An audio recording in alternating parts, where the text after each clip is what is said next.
friends, how are you? Welcome to my channel, and today we are going to talk about another very important topic, that is difference between ganglion and synaptic cleft. Most of the students get confused.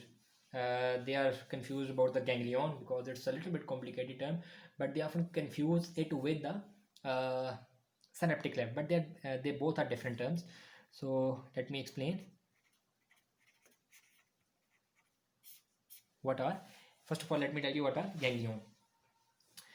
To give you example, to explain the example of ganglion, first of all, let me tell you, for example, there is a courier company in Pakistan. Okay, in Pakistan there is a courier company, and this company want to send courier to the uh, Germany, to the France, to the Hungary, to the Poland, or some other European countries. So this courier company, it will not send separate flights to the Germany and to the France and to the Hungary and to the Poland. It will be very expensive. So what will this company will do? It will make a relay center in the Europe, inside the Europe. So what will happen? This courier company, first it will send its courier in this relay center in the Europe, and from the Europe uh, the courier will be sent to the respective country: Germany, France, Hungary and Poland. Okay, this is the relay center. So your ganglion is also basically a relay center. Let me give you example. For example, this is your CNS, and uh, for example, a sympathetic nervous system is activated. Sympathetic nervous system is activated. So now this sympathetic nervous system, it has to this sympathetic nerve fibers, it has to supply the cardiac muscle. It have to send message to the smooth muscles of blood vessel. It has to send message to the uh, respiratory muscle. So separate nerve fibers cannot be sent. So what happened? The central nervous system, the sympathetic nerve fiber coming out from the central nervous system, it will make a relay center. We know that the message or nerve impulse travel away from the cell body with the help of uh, axon. So there is an axon, and they are the nerve ending of axon. Okay, the cell body obviously will be present inside the CNS, cell body. Now what will happen?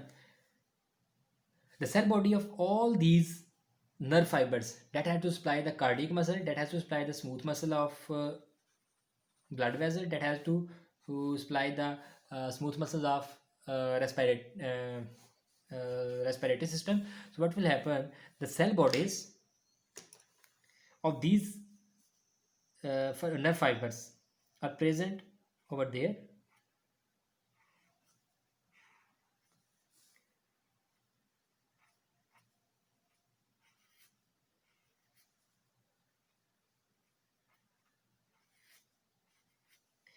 and these cell bodies,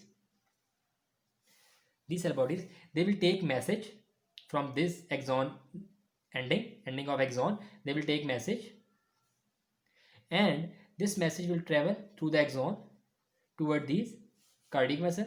This message will travel through the axon to the smooth muscles of blood vessel. This message will travel through the axon to the respiratory muscle. Okay, but where is ganglion? This collection of collection of cell bodies, this is axon basically. Obviously the collection of cell bodies is basically called as ganglion, and it is present outside of the CNS. If this collection of cell bodies is present inside the CNS, obviously there are certain collection of cell bodies are present inside the CNS. If these collection of cell bodies are present at inside the CNS, they will be called as nucleus. Okay, so if the collection of cell bodies present inside the CNS, they will be called as they will be called as nucleus, and if the collection of cell bodies is present outside of the CNS in the peripheral nervous system, they will be called as ganglion. Okay, so the neuron that was coming out from the CNS directly, and its axon was there to supply nerve impulse to message to the cell bodies. This neuron is called as preganglionic neuron. Preganglionic neuron, and these neurons, they all are called as postganglionic neuron. This and this, they are called as postganglionic neuron. So preganglionic neuron and postganglionic neuron. Now there is another important terminology, that what is synapse. If this is a ganglion, then what is synapse? Now I will take this example to explain about the synapse as well.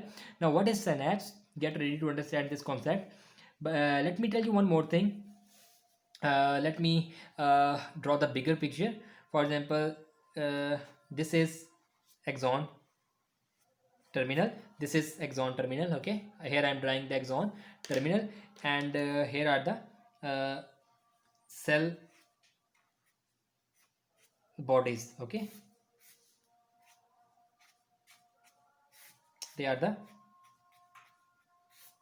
cell bodies. This is axon terminal and they are the cell bodies. Now point is how this axon will transfer the message coming from the brain, transfer the message coming from the CNS. How this axon will transfer its message to these cell bodies. Obviously we know that inside the axon some neurotransmitter vesicles are present.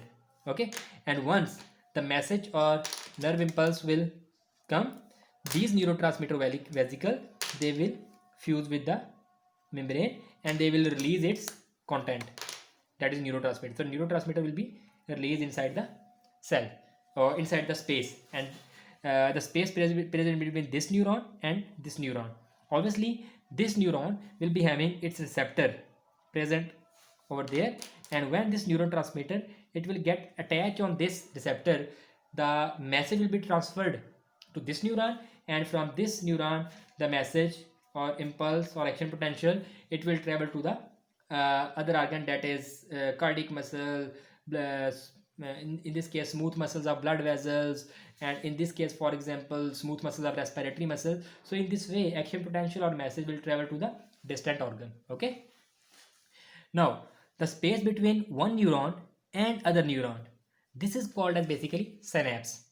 Okay, obviously this neuron is preganglionic neuron, but this is the space between this neuron and this neuron is called as synapse. So we can also say that the neurotransmitter that is the nerve fiber that is releasing the neurotransmitter is also called as presynaptic neuron. Presynaptic neuron. This neuron is preganglionic as well, but it is also called as presynaptic. Why it is being called as presynaptic? Because it is releasing the neurotransmitter, and the neurotransmitter that is acting on the other neuron, this neuron will be called as postsynaptic neuron.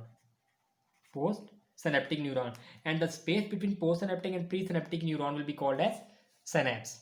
Okay, similarly the space between this postsynaptic neuron and this presynaptic neuron will be called as synapse. Now the space between this postsynaptic neuron and this presynaptic neuron will be called as synapse. Clear?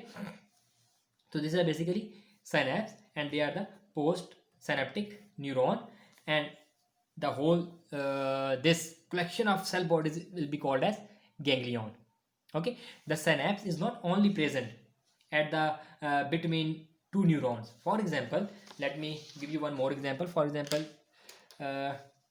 this nerve fiber is responsible for sending its message to the cardiac muscle. So here is the cardiac muscle. Okay, now obviously how this muscle fiber will transfer its message to the cardiac muscle. Obviously we know that inside the axon terminal neurotransmitter vesicles are present. The neurotransmitter will be released and then on the target cell the receptor will be present, and when this neurotransmitter will act on these target cell, cardiac muscle will produce response. So again, the space present between the nerve fiber and target cell is also called as synapse, and this will be called as presynaptic neuron, and this will be called as postsynaptic cell. Okay, I'm sure now you are very clear about the difference between ganglion and synapse. If you have any confusion, you can ask in the comment section. Thank you so much.